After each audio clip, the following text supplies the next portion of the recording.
Bonheur, c'est le point de départ du roman, c'est la découverte, il y a quelques mois, de l'existence d'un indice mondial du bonheur, c'est-à-dire un classement des pays en fonction de leur état de félicité, de bien-être.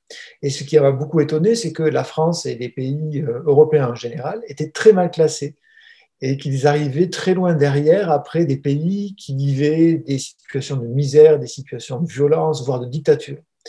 Et donc ce paradoxe entre notre confort exceptionnel et l'état de malheur dans lequel les gens en France s'estiment être victimes m'a beaucoup surpris. On est le pays qui a le plus de taux de dépression, de taux de suicide, de prise d'anxiolytiques.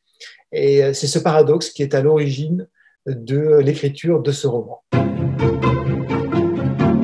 Développement personnel, ce sont d'abord des livres qui ont un succès en librairie qui est assez impressionnant. On en trouve partout de ces livres avec des experts plus ou moins autoproclamés du bonheur qui prétendent nous expliquer comment être heureux. Comme j'écris des comédies, que la comédie pousse les choses à l'extrême, j'ai voulu que mon personnage, qui est un dépressif chronique, essaie toutes les recettes du bonheur, les unes après les autres, et voir un peu ce que ça donne lorsqu'on applique vraiment les modes d'emploi du bonheur jusqu'au bout. D'ailleurs, le personnage va lui-même réussir à trouver sa recette du bonheur, qui n'est pas du tout dans les livres, et certainement, tant mieux d'ailleurs, vous verrez pourquoi en lisant la fin. L'écriture. Est-ce que l'écriture peut être une voie vers le bonheur?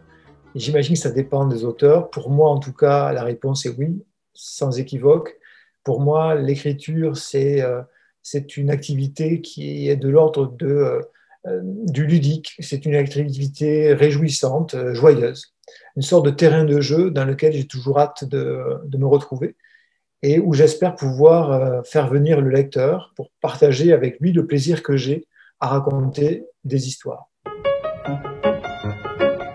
Michel Houellebecq. Le héros de mon roman s'appelle Michel H. C'est un grand dépressif, c'est un grand admirateur de Michel Houellebecq. Il aime beaucoup les romans de cet auteur. Pourquoi il les apprécie? Parce que lui qui est un grand dépressif, il se retrouve dans cet univers de Houellebecq avec des personnages névrosés, des personnages en grand désarroi face à la société moderne, des personnages en pleine dépression. Et pourtant, au détour de cette dépression, il y a toujours une ironie, un sens de l'absurde, un décalage qui donne beaucoup d'espoir à mon personnage, comme si l'humour, finalement, était toujours au bout du désespoir, il y a l'humour.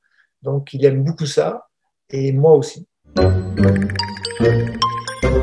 Le rire, c'est très étrange comme phénomène, parce que le rire, c'est quelque chose qu'on partage tous, c'est universel, on rit tous, et en même temps, il n'y a rien de plus conflictuel que le rire. Ces dernières années l'ont bien montré, parce qu'on ne rit pas tous des mêmes choses. Et là aussi, il y a un paradoxe qui me fascine et qui m'inquiète aussi, qui est que le rire relève de l'enfance, de quelque chose de très léger, de très spontané, et en même temps, le rire est à l'origine de tragédies absolument terribles et de polémiques qui sont sans cesse soulevées. Et donc ce paradoxe est absolument étonnant, et je crois qu'on n'a pas fini de réfléchir là-dessus. En tout cas, ce qui est sûr, c'est que le rire, pour revenir aux recettes du bonheur, c'est certainement une des meilleures façons de vivre de vrais moments de bonheur.